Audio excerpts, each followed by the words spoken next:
Le responsable du recrutement m'a dit, vous n'êtes pas qualifié pour ce poste. J'ai répondu, j'ai développé le logiciel que vous utilisez pour tout. J'ai appris à coder tout seul à 15 ans. Pas de cours, pas de tuteur, juste des vidéos YouTube et de la documentation. Au moment où j'ai obtenu mon diplôme d'études secondaires, j'avais développé 3 applications. Une d'entre elles comptait 8000 utilisateurs. J'ai séché les études parce que ma famille n'en avait pas les moyens et je créais déjà des sites web rentables en freelance. J'ai passé les 4 années suivantes à m'échiner, à apprendre de nouveaux langages, à contribuer à des projets open source, à développer des outils que d'autres développeurs utilisaient réellement. J'ai postulé chez Nexus Tech pour un poste de développeur de niveau intermédiaire. Leur processus de recrutement était intense. Évaluation technique, 2 entretiens de codage, une revue de conception du système. J'ai tout réussi. Les ingénieurs que j'ai interviewés étaient impressionnés. L'un d'eux a même dit, vous êtes exactement ce que nous recherchons. Puis j'ai rencontré la responsable du recrutement. Entretien final, celui qui décide de tout. Elle est entrée avec une tablette et un café. Elle ne m'a pas serré la main. Elle s'est assise en face de moi et a fait défiler quelque chose pendant environ 10 secondes. Puis elle a levé les yeux. Je vais être honnête avec vous. Je ne vois pas de diplôme ici. Je n'en ai pas. Je ne sais pas pourquoi nous avons cette conversation. J'ai essayé de rester calme. Mon portfolio parle de lui-même. J'ai réussi tous les tests techniques. Elle a fait un signe de la main. Les tests techniques, test si vous savez coder. Ne teste pas si vous pouvez travailler dans un environnement professionnel. J'ai travaillé en freelance pendant 4 ans. J'ai travaillé avec des clients, j'ai respecté les délais. Le freelance n'est pas la même chose que l'entreprise. Nous utilisons des systèmes propriétaires ici. Des flux de travail complexes. Il faut une formation formelle pour comprendre comment fonctionnent les vraies entreprises. Je me suis mordu là.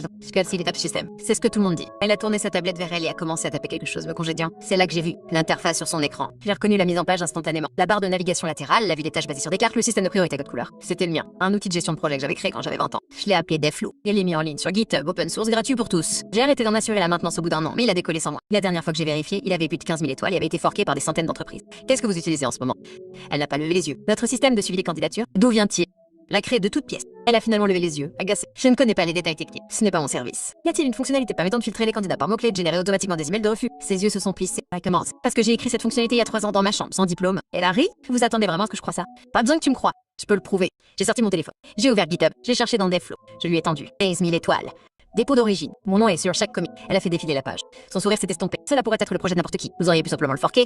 Regardez la date de création. Regardez l'historique des commits. Mon nom d'utilisateur est sur le push d'origine d'il y a 3 ans. Elle est restée silencieuse. J'ai continué. La fonctionnalité d'email de rejet automatique, je l'ai ajoutée après qu'un recruteur m'a ignoré sur une candidature. Le système de priorité par code couleur, je l'ai créé parce que je suis daltonien et que j'avais besoin d'options à contraste élevé. Chaque fonctionnalité de cet outil a une raison d'être et je les connais tout. Elle a posé mon téléphone. Je dois passer un appel. Elle est sortie de la pièce.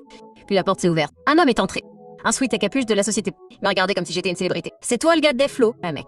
Nous essayons de vous retrouver depuis d'1 an. Vos coordonnées sur GitHub étaient obsolètes. Nous avons failli engager un sous-traitant juste pour me trouver pourquoi faire pour vous embaucher à temps plein. Nous avons basé la moitié de nos outils internes sur votre Je ne savais pas quoi dire. Le responsable du recrutement m'a justifié que je n'étais pas qualifié. La froncé du sourcil. C'est Diane qui a dit ça. Elle a dit que j'avais besoin d'un diplôme pour comprendre comment fonctionnent les vraies entreprises. Il s'est frotté le visage. Ouais, ça ne marchera pas. Il m'a regardé. Oubliez ce qu'elle a dit.